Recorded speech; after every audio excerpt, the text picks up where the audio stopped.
I absolutely love finding that voice of reason in the middle of chaos. You know, the one that makes sense, that tells you everything's going to be okay, and the one that gives you the tips, tricks, and hacks that actually work. And that's what happens in today's episode with Dan Peterson from Flip Switch Social Media. Episode 145 starts right now. Hey there, welcome to the Lora Shipman Show. We hang out here weekly to talk about things like social media, entrepreneurship, marketing, tools, strategies, tips, and it all starts right now. Hey there, before we get started with this show, I just want to share my passion with you. I love teaching people just like you how to master social media for business, breaking it down into easy to consume and easy to execute steps so that you can see immediate results. So whether you want to start a social media consultancy or grow your brand's presence on social media, I can help. I can help you get started and master all the things that you need to know.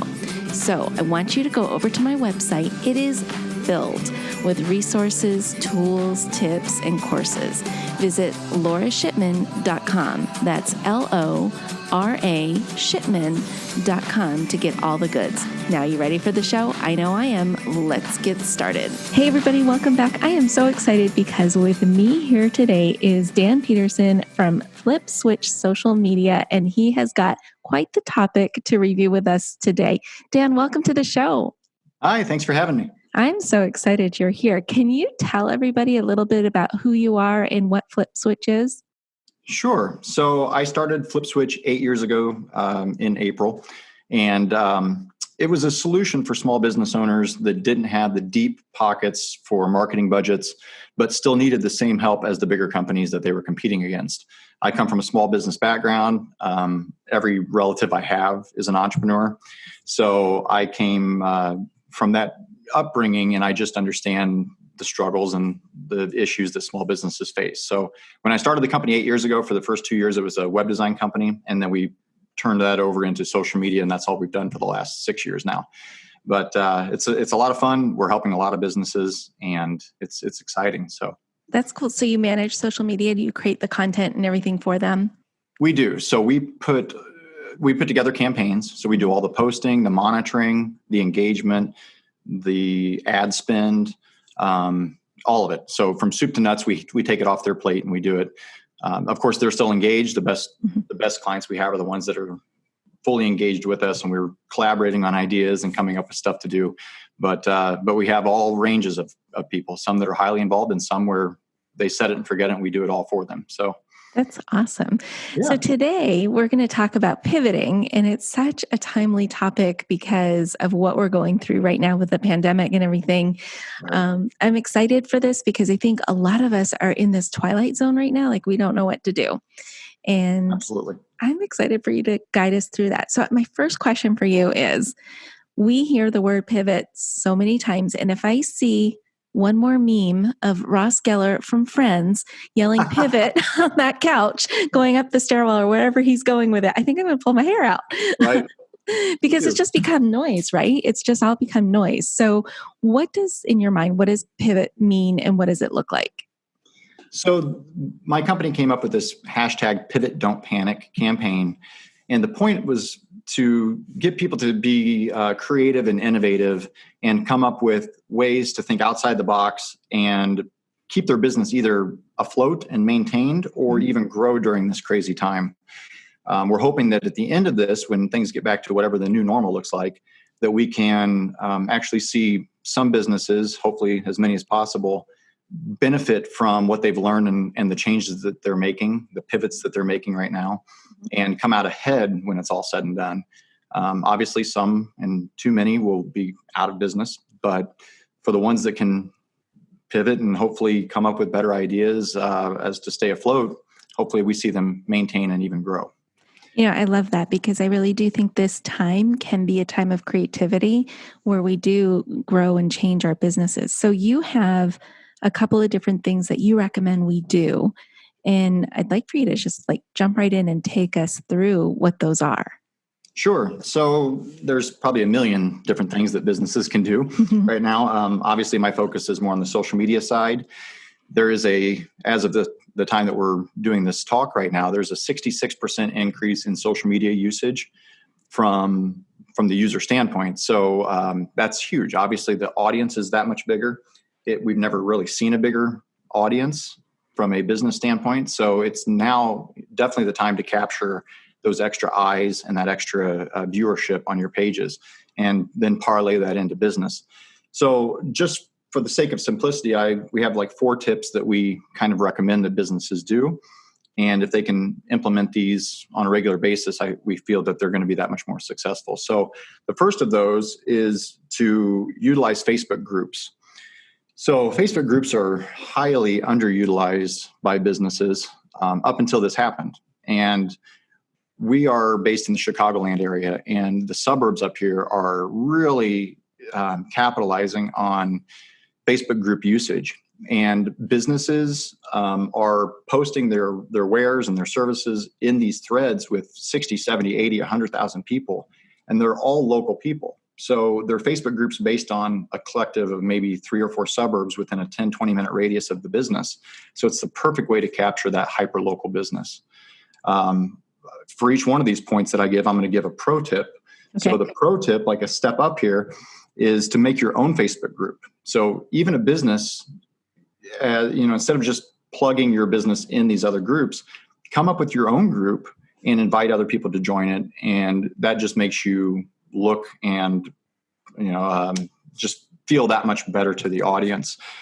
Gives you a little step up above the people that are just plugging their business in other groups. In fact, there's a company on the West Coast that's doing this, and they went a whole step further. They created their own app.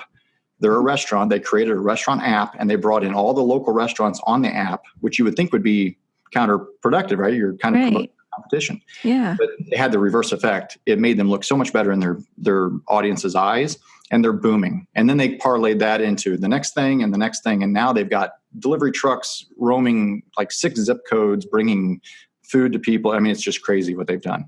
Wow. So that's a very good example of taking Facebook groups and then using, even the next level of creating your own platforms and so on.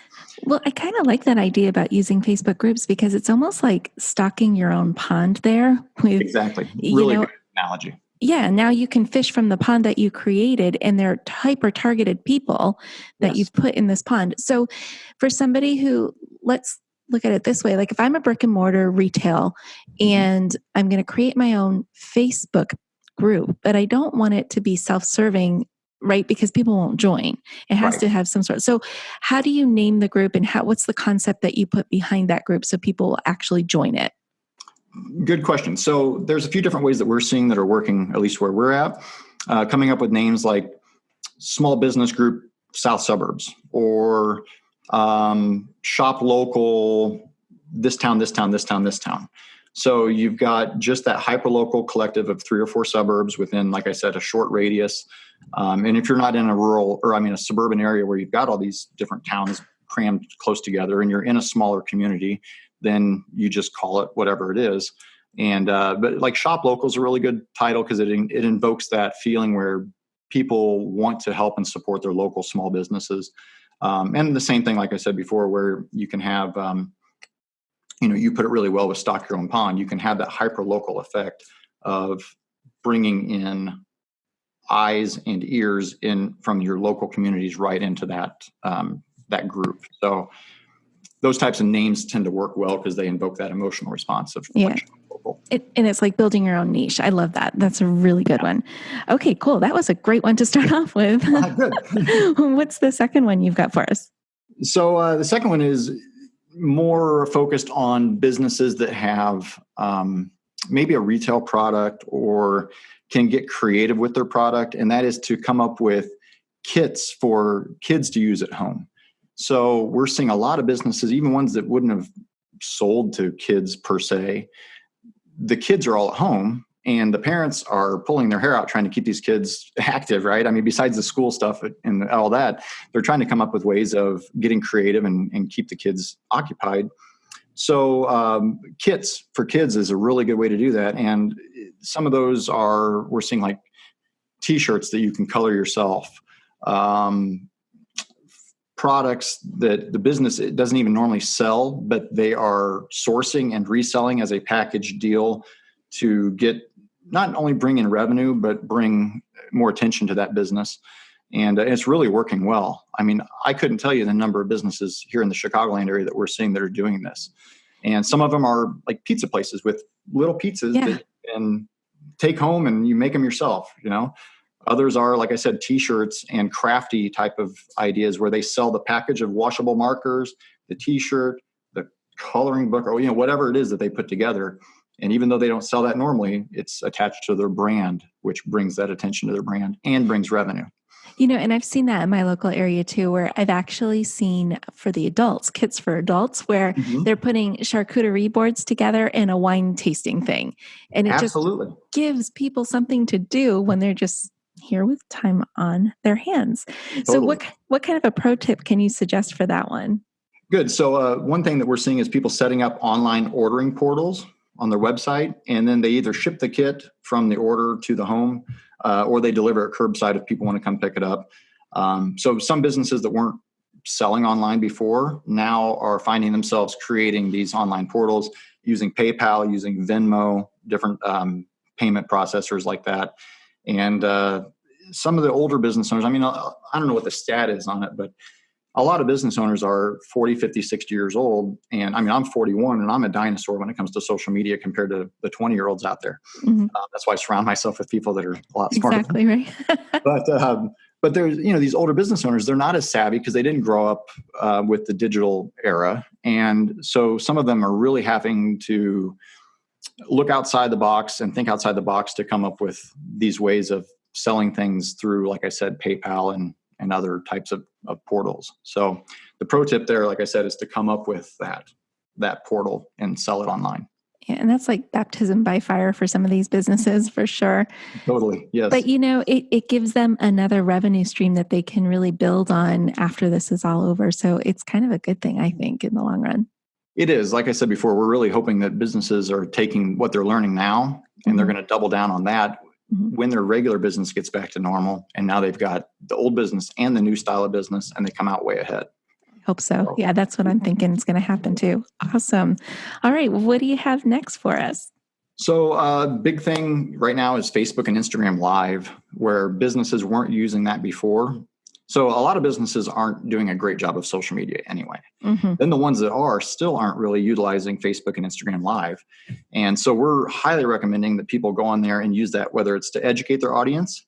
We've seen companies like physical therapists who are offering telemedicine and teletherapy, where they're showing people how to do stretching exercises and things they can do at home. So there's all kinds of different creative ways that businesses can use that kind of stuff, those live channels. And then also using Zoom and coming up with ways to engage your audience on any online channel like that. So however you can get them, whatever you do, you create an event, you get people to come to you and they communicate with you, which keeps you in their memory throughout this time so you're not forgettable, and puts you a step, light years ahead of your competitors who aren't doing this type of thing. So the pro tip there I kind of touched on, but it's to create events. So not just randomly go live, but create an event so you can actually promote it, put money behind it if you want, and boost it, and get people to really see that and prepare for it maybe a week in advance or 2 weeks in advance so that they have something to look forward to. Hey, I've got it on my calendar. Here's what I'm going to do on this Friday. I'm going to go on this Zoom call with this person, or I'm going to watch this Facebook Live from this retailer who's taking us through their shop and showing us all the dresses that are online. And then they're going to sell us that dress through Facebook Live or Instagram Live, and we'll package it and ship it to their house. And there's so many creative ways that even retailers and businesses like that can utilize Facebook Live and Instagram Live. So, I love that. And, people want that because they want to be entertained. They're so bored at home, right? And so 100%. Yes. Yeah. Definitely. Great ideas. I love that. Fantastic. And so our last one here. So the fourth tip, and I actually have a fifth one kind of that I'll talk about too, but the fourth one for sure is to partner with other companies and cross-promote others' brands to benefit from each other. So especially if you're a smaller business with a smaller social media following, if you've got another company in your area that is loosely related to what you do or has some type of tangent off of what you do, and you can benefit from their, maybe they've got 5,000 followers and you have 500. If you can find ways to work with them, now their audience is going to see you, your audience is going to see them. You collectively are going to, it's like, what do they say? The rising tide lifts all ships. Mm-hmm. So everybody's kind of helping each other, Mm-hmm. which is a popular thing right now anyway. I mean, we're seeing that anyway. Yes. You can utilize this cross-promoting with other brands. It's definitely a way to boost your brand. And on top of that, to come up with ideas, to find things that are working for other businesses in your industry and steal those ideas, so to speak, and implement them in your business. I mean, there's nothing wrong with that, especially if maybe it's a business that would have been a competitor type, but they're Mm-hmm. 10 states away. You can look them up online. You can see what they're really doing. Like, wow, these people are really killing it right now. I'm going to steal that idea and I'm going to implement it here in Chicago or in Florida or wherever. Mm-hmm. Excellent. I love that. That's great. So then the pro tip on that is to be careful who you partner with, because obviously you don't want your brand to be attached to some company that has values that aren't yours, or that is out there putting out messages that are just off the mark when it comes to, it could be anything from religion to politics to just topics that are touchy that Mm-hmm. people, you try to kind of disassociate yourself with business. So you want to make sure that those brands aren't out there on one channel putting out some crazy message and then you're partnering with them and next thing you know, you get dragged through the mud. So that's the pro tip there, is to just be a little cautious. And do your research, right? Yes, for sure. Yeah. Yes. Cool. So you said you had like a fifth one that you have? Yeah. And this one's simple. It's just for the end user to support small businesses through gift card purchases. Yeah. So it's a big thing. Obviously, we're seeing a lot of companies pushing that. But from an end user standpoint, from a consumer standpoint, I mean, if you can support your small local companies by buying gift cards now and using them later, you're really helping that small business with cash flow now. We're seeing a lot of people asking businesses if they can use gift cards that they purchased 6 months ago. And we're trying to encourage them, because we're handling the communications for our clients. So we're seeing these messages come through and we're responding on behalf of our clients saying, you know what, like, respectfully, if you can save that gift card and use it later, we're really trying to delay that. We're extending the deadlines, the expiration dates on these, indefinitely, so to speak, maybe 6 months from now, a year from now, whatever. But we're just really hoping that you'll hold off using it and instead just pay normal right now. That makes sense because, they have employees to support and things Right. like that. So you really have to think a little forward on that. I love that. That's great. Yeah. And all the consumers we're seeing are fine with it. We haven't had anybody on any platform through any client's platform push back and say, well, this is ridiculous. We can't use our gift card. So just that's a little tip for the end user. Yeah, Not no, really. that's exactly. I think that's 100% right. So if you could give, I guess, one overall tip for businesses today, Mhm. what they should be doing and focusing on social media right now in the state of our world, what would that be? Go all in. So right now you've got probably more time on your hands than you've had before. Mm-hmm. Even if you're a busy business and you've had to come up with creative, like, for example, let's say you're a full service restaurant. You've never really focused on delivery, certainly not with an outside platform like Grubhub or DoorDash, but now you find that you have to. You've got that set up. Once that's going and it's going smoothly, don't stop there. Go hard on your social media channels, push traffic, push viewership to your channels, and ultimately push sales through those channels. Whether that's, again, selling something online or pushing people to order Grubhub and up your delivery, whatever that looks like, whatever that call to action is for your business, we're just highly encouraging people to go all in on it and not back off and not get scared. Mm-hmm. I mean, yes, the hashtag pivot don't panic that we came up with, it kind of speaks for itself. We don't want businesses panicking, but at the same time, we understand it's a scary time. It's not like anything we've ever seen before, but we're all in it together. You've got a lot of support locally from other businesses that care about other businesses and from the community that cares about those businesses. So tap into that on social media. Go, like I said, go all in and don't throw in the towel.